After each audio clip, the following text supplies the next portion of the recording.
Guys, welcome to my YouTube channel po. Ang pag-uusapan po natin ngayon ay tungkol po sa 10,000 cash gift na ibibigay po ng National Commission of Senior Citizen sa ating mga senior citizens. Ayan guys, kung tayo po ay nasa edad na 80, 85, 90 or 95 po, meron po kayong marireceive na 10,000 cash gift sa gobyerno po through National Commission of Senior Citizen po. Sa mga application form po, pwede po natin itong i-download sa kanilang website.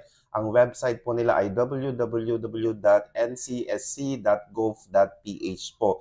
Kung meron po kayong nanay or tatay or relative na ganito po ang taon, i-apply na po natin sila para po by next year, January 2025 po, pwede na po silang makakuha ng 10,000 cash gift kung sila po ay nasa edad 80, 85, 90, or 95 po. Okay?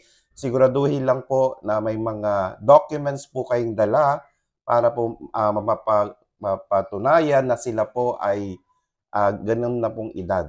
Okay, so 80, 85, 90, or 95 years old po makaka-receive ng 10,000 cash gift mula sa National Commission of Senior Citizens po. Ayan guys, so malaking tulong po ito para sa ating mga senior citizen.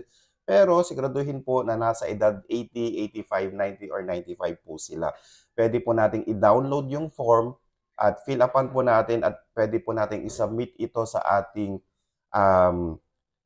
OSCA, Office of Senior Citizen Association po sa ating munisipyo, or pwede po tayo apply online. Okay? Para po sa ating mga senior citizen po, para po maranasan po nila o makareceive pa rin po sila ng 10,000 cash gift mula sa NCSC. Maraming salamat po. Stay safe. Bye-bye.